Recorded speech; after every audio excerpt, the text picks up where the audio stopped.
It's like a piece of steak. How is this not a body part? And here we have bacon. More bacon. Making me hungry.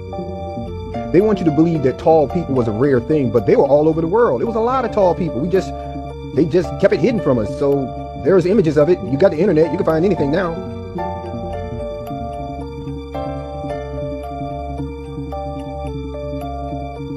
Where, but it's a giant, and it was frozen by a Gorgon type of technology long ago. And it's written about by Ovid they call him. But anyway, this is the structure. These are real. This I certified by Mudfossil University as a real ancient petrified creature that was done instantaneously. And Ovid has all of this is documented. So it's not something that is just a guess. I'm saying, well, he must have done that instantaneously. No, he wrote all about this. He wrote that they did this to make lawn sculptures, literally. They did this and imposed these people and froze them instantaneously. That's what it says.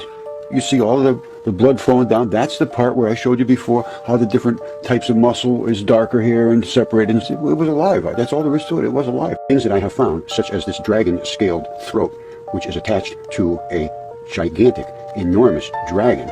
And this is his head right here. And his dragon-scaled throat has now started to decay in the desert, so it has not been here that long. Any coroner will tell you that this is the effluent runoff from dead, decaying bodies. His legs are here, his throat runs all the way into here, and his tail runs all the way to the Mediterranean. This creature is well over 900 miles long, and here is his decaying tail heading towards the Mediterranean, and it continues on and flares out in this area. Now, that is not in question unless you have no eyes to see, and neither is this. That dragon here has attacked with some kind of venom, a fish, directly below him, and this venom is identical to the venom that comes out of certain reptile snakes, which is highly toxic and deadly to other creatures. Even gigantic animals that turn to stone. What does that look like to you? A lion, right? It could be something else from a different angle, but it looks like a lion to me right there. Frog, snake. Then other animals you could just pretty much come up with yourself. But look at them. These were living creatures that turned to stone. I guess we see where the legend of the dragons come from. Can you imagine what the planet was like when these creatures were alive?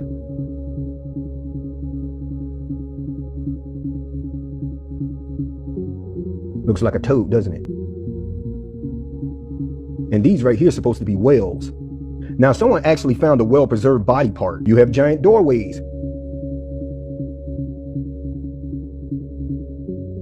They left all kind of evidence, stacking rocks, stacking stones. They were being funny. You have all these footprint impressions all over the world.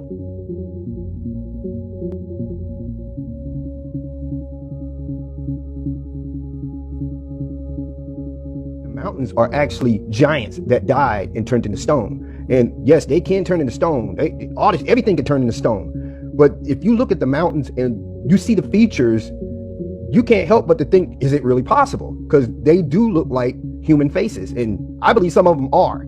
But the huge mountains, the evidence just looks very close to looking. You see this guy right here? He's picking up an elephant by his foot.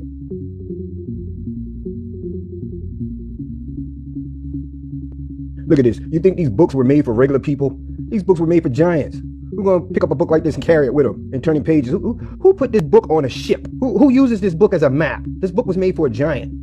You have giant weapons. Those are the dishes that the giants used. Cups, lids, bowls.